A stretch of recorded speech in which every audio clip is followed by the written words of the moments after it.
Istanbul में मेज सजी है, लेकिन माहौल बारूद की तरह सुलग रहा है।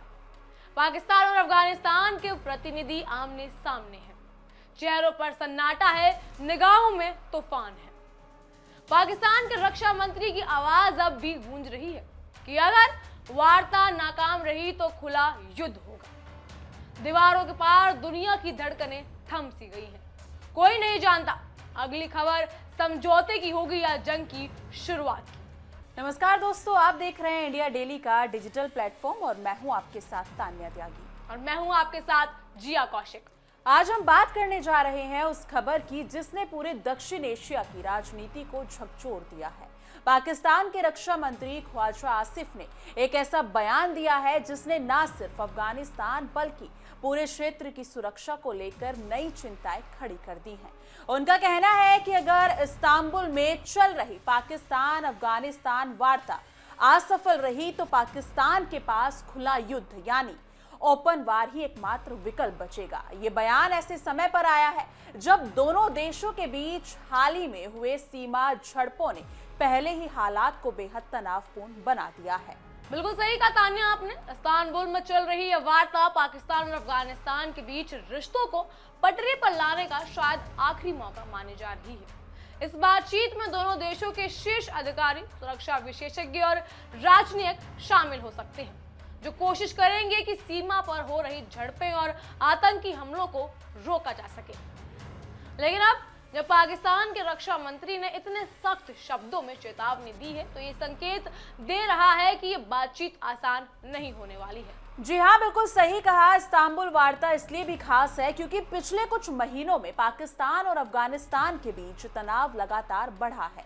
अफगानिस्तान में तालिबान सरकार आने के बाद पाकिस्तान ने उम्मीद जताई थी कि उसके पश्चिमी सीमा क्षेत्र में स्थिरता आएगी, लेकिन हुआ उल्टा ही कुछ। पाकिस्तान का कहना है कि तालिबान सरकार ने तहरीक-ए-तालिबान पाकिस्तान यानी कि टीटीपी जैसे आतंकी संगठनों को पनाह दी है, जो पाकिस्तान में सुरक्षा बलों और नागरिक ठिकानों पर हमले कर रहे हैं। लेकिन तान्या, इसमें देखने वाली बात यह है कि पाकिस्तान जो खुद डरा हुआ है आतंक से, वो अब खुली धमकी दे रहा है युद्ध की। ऐसा क्यों? जी हाँ, बिल्कुल, क्योंकि वही पाकिस्तान जो आतंक को पनाह देता है, अब उसकी बौखलाहट अलग नजर आ रही है जब अफगानिस्तान उस पे हमले कर रहा है।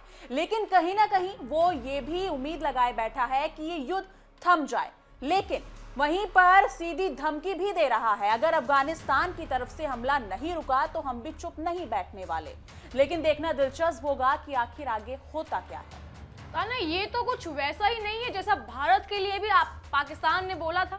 पाकिस्तान ने पहले युद्ध शुरू करा, उसके बाद भारत को कहता है कि अगर युद्ध नहीं रोका जाएगा तो पाकिस्तान की तरफ से बड़ा युद्ध होगा, न्यूक्लियर पावर वाला युद्ध करा जाएगा। ऐसा क्यों करता है पाकिस्तान? क्योंकि पाकिस्तान की फितरत ही है। पाकिस्तान कभी भी आज तक अपने बयानों पर या फिर स्टेटमेंट पर टिका ही नहीं है। वो अपने बयान से इधर उधर नकारता ही रहा है। लेकिन फिर वो ट्रंप के पास जाके ये क्यों कहता है कि मुझे बचाओ? वही है ना, अगर देखा जाए तो ट्रंप भी कहां अपनी बातों पर टिक पाते हैं। अभी हाल ही में ट्रंप ने काफी बयान दिए हैं कि भारत और पाकिस्तान का जो युद्ध रुकवाया है वो ट्रंप की वजह से रुका है, जिसमें कि भारत ने वो उनका बयान खारिज कर दिया है कि ऐसा हुआ ही नहीं है। वही इन सब के बीच आपको ये भी बता दें कि अफगानिस्तान उन आरोपों को खारिज करता है। तालिबान प्रशासन का कहना है कि वो किसी भी विदेशी आतंकी गतिविधि को अपने देश में संचालित नहीं होने देते। काबुल की सरकार का आरोप है कि पाकिस्तान अपने अंदरूनी अस्थिरता और आतंकवाद की समस्या का ठीकरा अफगानिस्तान पर फोड़ रहा है। इन आरोपों प्रत्यारोपों के बीच इस्तांबुल में जो बैठक हो रही है वो दोनों देशों के लिए एक पूरी परीक्षा की तरह है। क्या वो अतीत को भूलकर एक नए भरोसे की नींव रख पाएंगे या फिर ये मुलाकात केवल औपचारिकता बनकर रह जाएगी? जी हाँ, बिल्कुल। पिछले महीने पाकिस्तान अफगानिस्तान सीमा पर जो हुआ उसने पूरे क्षेत्र को हिलाकर रख दिया था। सीमा पार से भारी गोलीबारी हुई जिसमें दोनों तरफ के सैनिकों और नागरिकों की मौत हुई। रिपोर्ट्स के अनुसार पाकिस्तान ने जवाबी कार्रवाई में सीमा पार हवाई हमले किए, जिससे अफगानिस्तान के अंदर कई ठिकाने नष्ट हुए और कई निर्दोष लोगों की जान चली गई। इन घटनाओं के बाद स्थिति पूरी तरह से विस्फोटक हो चुकी है। सीमा के दोनों ओर हजारों लोग अपने घर छोड़कर सुरक्षित इलाकों में भाग रहे हैं।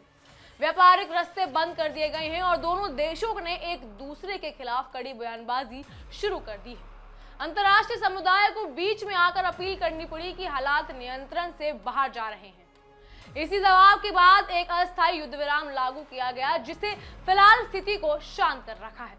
लेकिन ये शांति बेहद नाजुक है और अब वही इस्तांबुल वार्ता उस नाजुक डोर को संभालने की कोशिश कर रही है।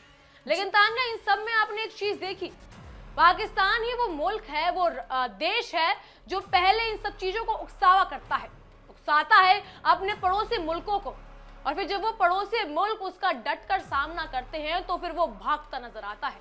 ये दोहरी नीति पाकिस्तान कब तक चलाएगा? जी हाँ, बिल्कुल सही कहा। ऐसा नजर आ रहा है कि जब तक पाकिस्तान आतंक को पनाह देता रहेगा तब तक ये सारी चीजें जारी रहेंगी। लेकिन अब वहीं जरा गौर कीजिए पाकिस्तान के रक्षा मंत्री ख्वाजा आसिफ के बयान पर। उन्होंने साफ साफ कहा है कि अगर इस्तांबुल में बातचीत से कोई ठोस नतीजा नहीं निकला तो पाकिस्तान खुले युद्ध के लिए तैयार है। उनके इस बयान ने साफ कर दिया है कि पाकिस्तान अब केवल वार्ता पर निर्भर नहीं रहना चाहता। आसिफ ने यह भी कहा कि अफगानिस्तान की तरफ से शांति की इच्छा तो दिख रही है, लेकिन पाकिस्तान किसी भी स्थिति का सामना करने के लिए पूरी तरह तैयार है। अब देखिए, IMF से लोन पूरा है और बातें युद्ध की चल रही है। यहाँ पर ख्वाजा आसिफ कह रहे हैं कि हम युद्ध लड़ेंगे, वही युद्ध, वैसा ही युद्ध जैसे उन्होंने भारत के खिलाफ लड़ा था, और जब भारत ने उन्हें मुंह तोड़ जवाब दिया था तो ख्वाजा आसिफ ट्रंप के लिए दरवाजे खटखटा रहे थे कि हमें बचा लीजिए, हमें पनाह दे दीजिए।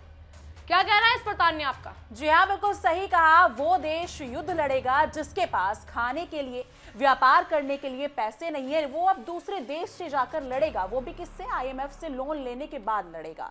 ये बयान अपने आप में ही एक काफी बड़ा स्टेटमेंट है और दिलचस्प भी होगा कि अब वही पाकिस्तान जिसके पास पैसे नहीं है खाने के लिए, पीने के लिए, वहां के आम जनता के लिए, अब वो युद्ध लड़ेगा बाकी देशों से। इन सब पर एक चीज जरा सोचने वाली है। IMF से लोन लेता है पाकिस्तान खुद की बेरोजगारी के लिए हटाने के लिए या फिर युद्ध लड़ने के लिए? क्योंकि तान्या, युद्ध लड़ने के लिए तो बहुत सारा पैसा चाहिए होता है, और वो पैसा अगर पाकिस्तान खुद के मुल्क में लगाता तो आज कहीं और होता। लेकिन बात वहीं पर आकर टिकती है कि पाकिस्तान IMF से लोन लेता है अपने देश को सुटेबल बनाने के लिए, उसके इंफ्रास्ट्रक्चर को सुधारने के लिए, लेकिन उस पैसे का इस्तेमाल करता है आतंक को पनाह देने के लिए। दोहरी नीति है तान्या ये। बहरहाल उनका ये बयान न केवल एक चेतावनी है बल्कि एक रणनीतिक संदेश भी है। विशेषज्ञ मानते हैं कि पाकिस्तान अपनी सैन्य शक्ति का प्रदर्शन करके अफगानिस्तान पर दबाव बनाना चाहता है। वहीं कुछ विशेषज्ञों का मानना है कि ये बयान घरेलू राजनीति से भी जुड़ा है। पाकिस्तान की सरकार इन दिनों आर्थिक संकट, आतंकवादी हमले और आंतरिक अस्थिरता से जूझ रही है। ऐसे में सरकार शायद जनता को यह दिखाना चाहती है कि वो राष्ट्रीय सुरक्षा के मुद्दे पर कमजोर नहीं है।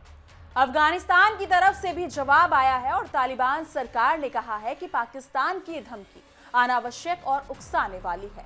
अफगानिस्तान का कहना है कि वो अपने क्षेत्र से किसी भी देश के खिलाफ आतंकवाद को बढ़ावा नहीं देता। उन्होंने पाकिस्तान से कहा है कि उसे अपने देश के भीतर की सुरक्षा चुनौतियों का हल खुद खोजना चाहिए, ना कि दूसरों को दोष देना चाहिए। अफगानिस्तान के प्रवक्ता ने यहां तक कहा कि अगर पाकिस्तान ने किसी भी तरह की आक्रामक कार्रवाई की तो अफगानिस्तान अपनी संप्रभुता की रक्षा पूरे जोर से करेगा। यानी दोनों देशों के बीच भरोसे की खाई और गहरी होती जा रही है।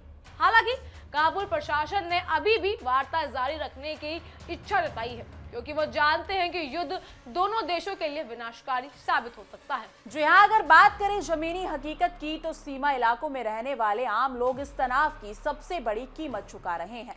चमन और तोकरम जैसे बॉर्डर पॉइंट्स बंद पड़े हैं, व्यापारिक गाड़ियां हफ्ते से फंसी हुई हैं, हजारों मजदूर बेरोजगार हो गए हैं, छोटे व्यापारियों की रोजी रोटी ठप हो गई है।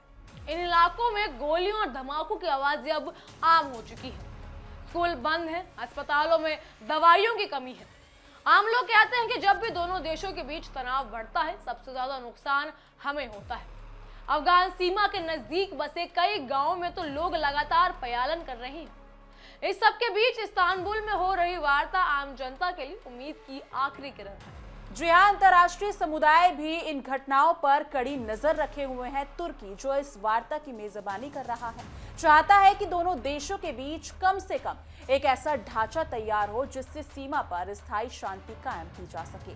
वहीं संयुक्त राष्ट्र और अमेरिका ने भी कहा है कि पाकिस्तान और अफगानिस्तान को संयम से काम लेना चाहिए। विशेषज्ञों का कहना है कि यह विवाद सिर्फ दो देशों के बीच नहीं, बल्कि इसका असर पूरे दक्षिण एशिया पर पड़ सकता है। भारत, चीन और ईरान जैसे पड़ोसी देश भी इस तनाव को ध्यान में रख रहे हैं, क्योंकि अगर सीमा पर युद्ध छिड़ा तो शरणार्थी संकट, आतंकवाद और व्यापारिक अस्थिरता जैसी समस्याएं बढ़ सकती हैं। अब सबकी नजर इस्तांबुल वार्ता के नतीजों पर है। अगर बातचीत सफल रहती है तो शायद दोनों देशों के बीच कुछ विश्वास दोबारा लौट सके, लेकिन अगर ये वार्ता विफल हुई तो हालात बहुत तेजी से बिगड़ सकते हैं। पाकिस्तान की तरफ से जो लहजा अपनाया गया है वो बताता है कि धैर्य अब खत्म होता जा रहा है। वहीं अफगानिस्तान भी पीछे हटने को तैयार नहीं। ऐसे में यह वार्ता सिर्फ दो देशों की नहीं, बल्कि पूरे क्षेत्र की शांति की परीक्षा है। जी हाँ, फिलहाल दुनिया यही उम्मीद कर रही है कि इस्तांबुल से जंग नहीं बल्कि शांति की खबर निकले, क्योंकि एक और युद्ध इस क्षेत्र के लिए किसी भी सूरत में फायदेमंद नहीं होगा। अब देखना ये होगा कि इस वार्ता से गोलियां खामोश होती हैं या फिर जंग का आगाज होता है। आने वाले दिनों में इस्तांबुल वार्ता का नतीजा तय होगा कि दक्षिण एशिया किस दिशा में जाएगा, शांति की ओर या टकराव की ओर। जी हाँ, बिल्कुल सही कहा। इस मुद्दे को लेकर आपकी क्या राय है? क्या पाकिस्तान और तालिबान के बीच युद्ध विराम लगेगा या फिर कुछ बड़ा होने वाला है? इस मुद्दे को लेकर आपकी क्या राय है? कमेंट सेक्शन में जरूर साझा कीजिएगा। बाकी बने रहिएगा इंडिया डेली के डिजिटल प्लेटफॉर्म पर। हमारे खास शो तहकीकात, हर खबर की तह तक।